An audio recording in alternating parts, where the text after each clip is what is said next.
आज हम करेंगे थर्ड चैप्टर। इसका नाम है meetings of board and its powers.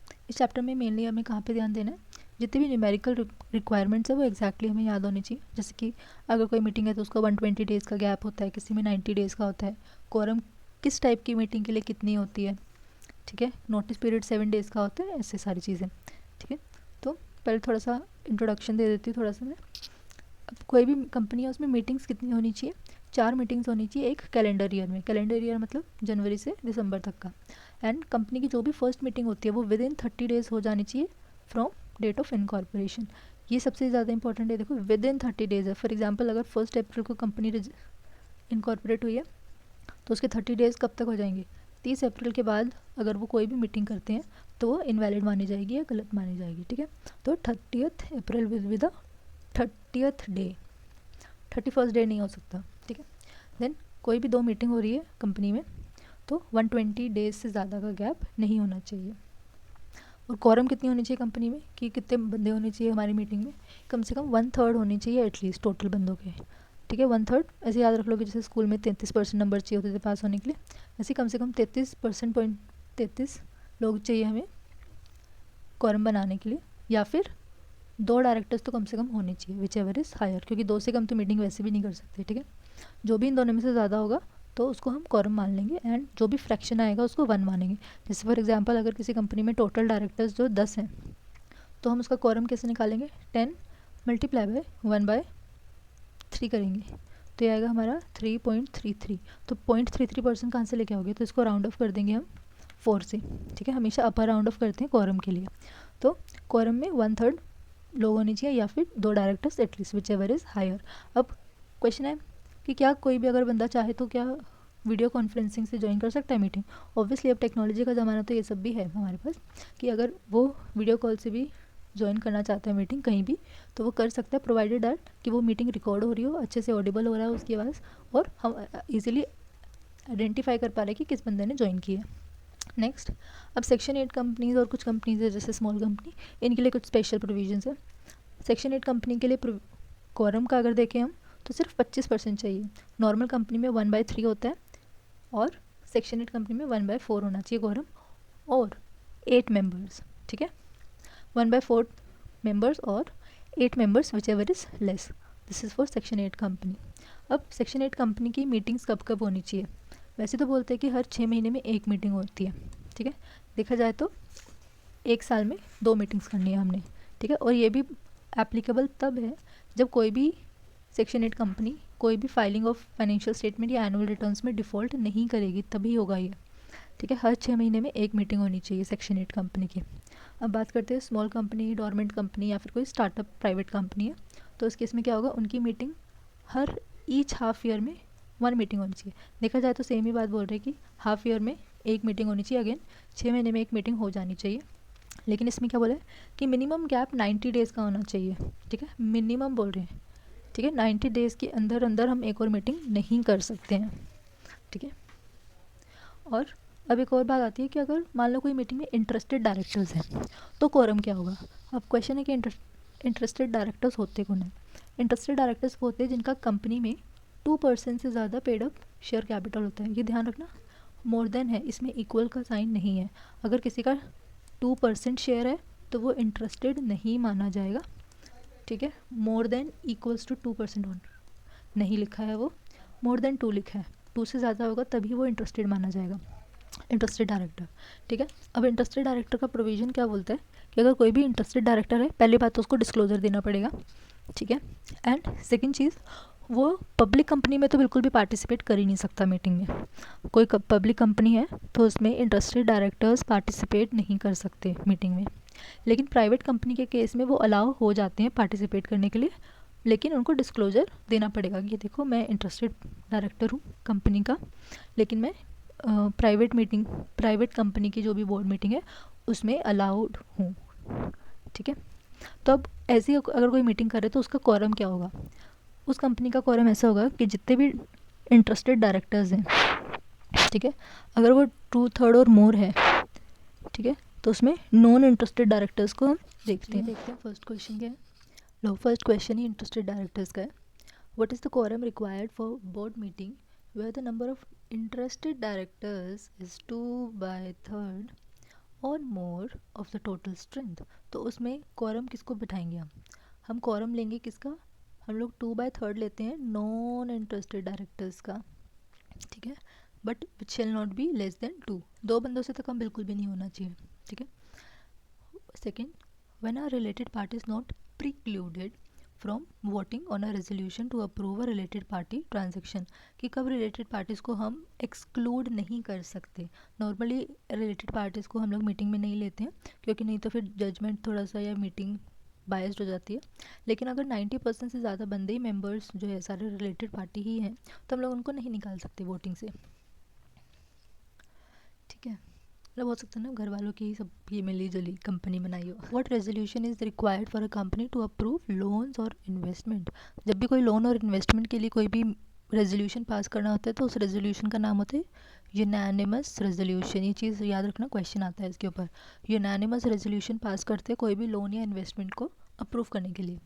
Next question है, within how many days of a board meeting must the draft meeting minutes be circulated, कि meeting होने के बाद जो भी उसका मिनट्स होता है उसका ड्राफ्ट कितने दिन के अंदर अंदर सारे डायरेक्टर्स को मिल जाना चाहिए, 15 दिन के अंदर अंदर, जिस दिन मीटिंग कंक्लूड हुई है उसके विद इन 15 डेज। और कब तक हम उसको कुछ भी अगर उसमें रेक्टिफाई या कुछ भी कराना होता है तो वो 7 डेज़ का टाइम होता है हमारे पास, ठीक है। For how long is an omnibus approval for related party transaction valid. अब ऑमनिबस अप्रूवल होता क्या है, जब भी कोई रिलेटेड पार्टी ट्रांजेक्शन को हमें अप्रूव करना होता है तो उसके लिए एक और अप्रूवल देना पड़ता है, ऑमनिबस, ठीक है। ये याद रखना, अगर लोन्स के केस वाला है तो वो यूनानिमस होता है, लेकिन रिलेटेड पार्टी से कोई भी ट्रांजेक्शन है तो वो ऑमनिबस अप्रूवल देना पड़ता है। और ऑमनिबस अप्रूवल हम लोग साल में एक बार देते हैं जो पूरे साल चलता है फिर, ठीक है। It is valid for a period not exceeding 1 financial year, और हर साल उसको रिन्यू करवाना पड़ता है। और ये याद रखना कि जो ओमनीबस अप्रूवल का जो ट्रांजैक्शन लिमिट है ये सिर्फ 1 करोड़ की ट्रांजैक्शन का है। एक ट्रांजैक्शन 1 करोड़ से ऊपर नहीं होनी चाहिए। मतलब पूरे साल में अगर हम लोग 10 ट्रांजैक्शन करवा रहे हैं तो वो इंडिविजुअली 1-1 करोड़ की हो सकती है मैक्सिमम, लेकिन एक ट्रांजैक्शन 1 करोड़ से एक्सीड नहीं कर सकती, ठीक है। नेक्स्ट क्वेश्चन है, what are the requirement for the frequency of board meetings for a standard company। कि अगर कोई फर्स्ट मीटिंग हमने पढ़ा था, देखो शुरू में फर्स्ट मीटिंग 30 दिन के अंदर अंदर हो जानी चाहिए इनकॉर्पोरेशन के, मिनिमम साल में 4 मीटिंग्स करनी है हमने, एंड जिनका गैप 120 दिन से ज़्यादा नहीं होना चाहिए, ठीक है। सबसे इंपॉर्टेंट क्वेश्चन है पूरे चैप्टर का। What is the maximum amount of company can contribute to a bona fide charitable funds without prior shareholder approval, कि कितना परसेंटेज हम लोग बिना किसी अप्रूवल के हम लोग कंट्रीब्यूट कर सकते हैं किसी चैरिटी में अगर डालना है तो आंसर है इसका 5% of average net profit of the last 3 financial year. पिछले 3 सालों के हम लोग प्रॉफिट्स लेंगे, डिवाइड बाय 3 कर देंगे, मल्टीप्लाई बाय 5% करके निकाल देंगे, ठीक है। अगर बाई चांस कोई कंपनी ऐसी है जिस जो अभी अभी नई नई बनी है और उसको 2 साल ही हुए हैं तो वो चैरिटेबल इंस्टीट्यूट को कुछ नहीं दे सकती, ठीक है। तो उस केस में आंसर हो जाएगा कि वो अवेलेबल मतलब अलाउड ही नहीं है देना। लेकिन अगर 3 साल हो चुके हैं उस कंपनी को इनकॉर्पोरेट हुए तो अपने 3 साल के प्रॉफिट का एवरेज निकाल के मल्टीप्लाई बाय 5% करेंगे तो उतना अमाउंट हम दे सकते हैं, आप ये देख सकते हैं। और ये वाली PDF मैं डिस्क्रिप्शन सेक्शन में अटैच कर दूँगी, वहाँ से आप डाउनलोड कर सकते हैं। देन नेक्स्ट क्वेश्चन है, what is the standard quorum. ये हमने पढ़ लिया कि नॉर्मल क्वारम कितना होना चाहिए, 1/3% होना चाहिए, 1/3 होना चाहिए, दैट मीन्स 33.33%। और इसको हम लोग हमेशा अपर राउंड ऑफ करते हैं, ठीक है। और मिनिमम 2 डायरेक्टर होनी चाहिए, ठीक है, विच एवर इज़ हायर, चाहे वो 2 हो चाहे उससे ज़्यादा अगर है तो वो बहुत बढ़िया। नेक्स्ट है पीरियड ऑफ नोटिस, एटलीस्ट 7 दिन का तो नोटिस देना ही पड़ेगा हमें रिटर्न में, वो भी सारे के सारे डायरेक्टर्स को उनके रजिस्टर्ड एड्रेस पे, ठीक है। और अगर इमरजेंसी है बाई चांस की नई मीटिंग जल्दी से जल्दी रखनी है तो 7 डेज से पहले भी कर सकते हैं हम लोग, ठीक है। नेक्स्ट है, what are the board meetings requirement for a small company और अ डोरमेंट कंपनी। हम ऑलरेडी ऊपर पढ़ चुके हैं, अगर कोई छोटी कंपनी है या डोरमेंट कंपनी है तो वो ईच हाफ कैलेंडर ईयर में एक मीटिंग रख सकती है कम से कम, और मिनिमम कैप 90 दिन होना चाहिए उनका, ठीक है। गाइस ये प्लीज़ ध्यान से पढ़ लेना कि कब 90 डेज़ का मिनिमम गैप है, कब 120 डेज़ का मैक्सिमम गैप है। मैक्सिमम गैप 120 डेज़ का नॉर्मल मीटिंग के लिए है, 90 डेज़ मिनिमम है स्मॉल कंपनीज़ के लिए, ठीक है। Under what condition can a company not make political contribution. हाँ, जैसे अभी हमने ऊपर पढ़ा था ना चैरिटेबल कंट्रीब्यूशन वाला, वैसे ही सेम पॉलिटिकल का, इसके लिए भी कम से कम तुम्हारी कंपनी 3 साल के फाइनेंशियल ईयर में मतलब एग्जिस्ट होनी चाहिए। ऐसा नहीं है कि अभी कंपनी खोली और पॉलिटिकल कंट्रीब्यूशन शुरू, ठीक है, ऐसा नहीं, कम से कम 3 साल का इनकॉर्पोरेशन होना चाहिए। Then which companies are required to establish vigil mechanism, this is important. Vigil mechanism basically होता है विसल ब्लो, कि कंपनीज जो होती है जिनको विसल ब्लो करने का मैकेनिज्म है वो इस्टेब्लिश कब करना पड़ता है। देखो, जब भी कोई लॉ एंड रेगुलेशन बनता है तो लिस्टेड कंपनीज तो हमेशा फंसती है, तो लिस्टेड कंपनीज में तो मैंडेटरी है ही। उसके अलावा जितनी भी कंपनीज है जो पब्लिक से डिपॉजिट एक्सेप्ट करती है या बोरोइंग बैंक से लेती है या पब्लिक फाइनेंशियल इंस्टीट्यूट से एक्सीडिंग ₹50 करोड़, अगर 50 करोड़ से ज़्यादा हमने कोई भी लोन लिया है या पब्लिक डिपॉजिट लिया है तो हमें विसल ब्लो वाला मतलब विजिल मैकेनिज्म ज़रूर रखना है हमारी कंपनी में, मैंडेटरी हो जाएगा, ठीक है। लिस्टेड कंपनीज तो है ही, और कंपनीज अगर 50 करोड़ से ज़्यादा लोन या डिपॉजिट्स लिया है तब। नेक्स्ट क्वेश्चन है, to whom must the notice of the board meeting be sent, कि अगर हम मीटिंग रख रहे हैं, नोटिस भेज रहे हैं 7 दिन के अंदर तो किसको भेजना है नोटिस? जितने भी डायरेक्टर्स, सारे के सारे डायरेक्टर्स को उनके रजिस्टर्ड एड्रेस पे भेजना है, चाहे उन्होंने हमें ये भी बोल दिया कि हम नहीं आ पाएंगे मीटिंग में, तब भी भेजना है, ठीक है।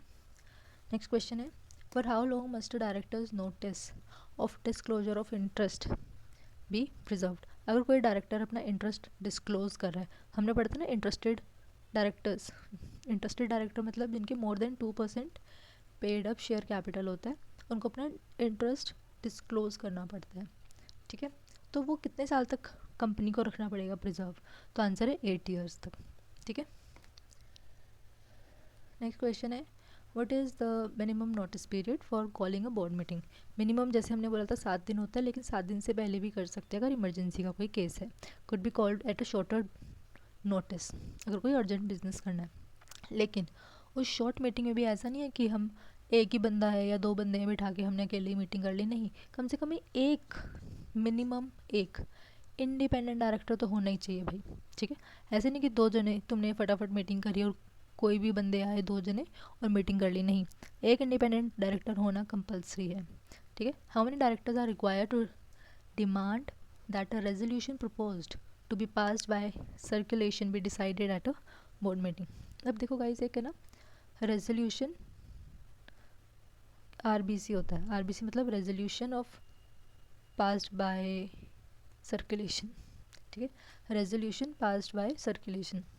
इसका क्या मतलब होता है कि हम लोग क्या करेंगे, मीटिंग नहीं बिठाएंगे, एक नोटिस भेज देंगे, ठीक है, जिसकी हमने अपना सारा एजेंडा लिख दिया कि हमने क्या करना है कंपनी में, क्या नहीं करना, तो उन सबकी एक लिस्ट बना देंगे और सब लोगों से साइन करवा लेंगे कि तुम लोग एग्री करते हो तो ठीक है, हम लोग फिर मीटिंग नहीं बिठाएंगे इस चीज़ के लिए, ठीक है। तो उसको बोलते हैं सर्कुलेशन, रेजोल्यूशन बाय सर्कुलेशन, ठीक है। तो अब हम क्या करेंगे, क्वेश्चन पूछ रहे हैं कि कितने डायरेक्टर्स को डिमांड करना पड़ेगा कि यार नहीं, देखो यार, ये साइन वाइन वाला सीन नहीं चाहिए हमें, रेजोल्यूशन बाय सर्कुलेशन नहीं करना है, इसके लिए बोर्ड मीटिंग बिठाओ, ये एजेंडा इतना बड़ा है, ठीक है। तो कितने डायरेक्टर्स को कम से कम इसके लिए बोलना पड़ेगा? तो आंसर है 1/3। अगेन वही कोरम वाली बात आ गई कि अगर 1/3 डायरेक्टर्स बोल रहे हैं, ठीक है, तो हमें रेजोल्यूशन बाय सर्कुलेशन नहीं करके बोर्ड मीटिंग बिठानी पड़ेगी उसके लिए। आगे कि आरबीसी होता क्या, आरबीसी रेजोल्यूशन बाय सर्कुलेशन होता है। इस एक हम ड्राफ्ट बना देते हैं जिसमें सारी नेसेसरी इन्फॉर्मेशन डाल देते हैं, ठीक है, कि क्या क्या हमें अप्रूवल करवाना है, और ये उन्हीं लोगों से साइन करवाते हैं जिनके पास वोट करने का टाइटल है, ठीक है। और उसको अगर ये पास हो जाता है तो वेल एंड गुड, और फिर हम उसको नेक्स्ट एजीएम जब भी होगी तो उसकी मिनट्स में ज़रूर शो करेंगे कि देखो ये हमने आरबीसी के थ्रू अप्रूवल करवाया इन एजेंडा को, ठीक है। और अगर बाई चांस की 1/3 डायरेक्टर्स ने डिमांड किया है कि नहीं, आरबीसी से हमने नहीं डिसाइड करना, बोर्ड मीटिंग बिठाओ, तो फिर हम बोर्ड मीटिंग बिठाएंगे, ठीक है, आरबीसी का, राइट। तो अब क्वेश्चन है कि आरबीसी हम कब पास नहीं कर सकते। एक तो हमने केस ऑलरेडी पढ़ लिया, अगर 1/3 डायरेक्टर्स ने बोल दिया कि नहीं यार हम लोग आरबीसी से ये मैटर नहीं सॉल्व कर सकते, तो आरबीसी नहीं करेंगे, मीटिंग बिठाएंगे। अदर देन दैट, अगर कोई भी मनी से रिलेटेड मीटिंग करनी है हमें, ठीक है, या बड़े बड़े डिसीजंस लेने हैं हमने कंपनी के, जैसे मर्जर एंड एक्विजिशन के बारे में कुछ मीटिंग करनी है, तो हम रेजोल्यूशन बाय सर्कुलेशन से नहीं कर सकते, उसके लिए हमें बोर्ड मीटिंग ही करनी पड़ेगी, ठीक है। देन क्वेश्चन है, under what circumstances board must obtain consent of the company by a special resolution to sell, lease और अंडरटेकिंग। अगर कंपनी को कुछ भी सेल करना है या लीज पे देना है तो स्पेशल रेजोल्यूशन किस केस में लगेगा? तो स्पेशल रेजोल्यूशन सिर्फ उस केस में लगेगा जब कंपनी डिस्पोज ऑफ कर रही है या सेल कर रही है या तो सारे के सारे अंडरटेकिंग्स को या फिर substantially whole of the company's undertaking. Next question है, are acts done by a person और as a director considered invalid if it is found later that the appointment was defective और दे वर डिस्क्वालीफाइड। अगर कोई भी director बाद में disqualified निकलता है या उसकी अपॉइंटमेंट डिफेक्टिव होती है तो क्या जितने भी उसने काम किए हैं वो इनवैलिड हो जाएंगे? द आंसर इज़ नहीं, वो बिल्कुल भी इनवैलिड नहीं होंगे, उसको ठीक ही माना जाएगा। सबसे ज़्यादा इम्पॉर्टेंट पार्ट है पूरे चैप्टर का। कुछ कमेटी होती है कंपनी में, एक कमेटी ऑडिट के बारे में बात करते हैं। सबसे पहले कमेटी ऑडिट किस किस कंपनी के लिए कंपलसरी है, पहले तो देखते हैं। Obviously listed company. Then public companies में कौन सी कंपनी जिनकी paid up share capital 10 crore या उससे ज़्यादा है, या फिर टर्नओवर 100 करोड़ और मोर है, या फिर उसकी outstanding loans and debentures 50 crore से एक्सीड कर रहे हैं, ठीक है, ये ध्यान रखना। Paid up share capital more than 10 crore और मोर है, मोर देन इक्वल टू, ठीक है।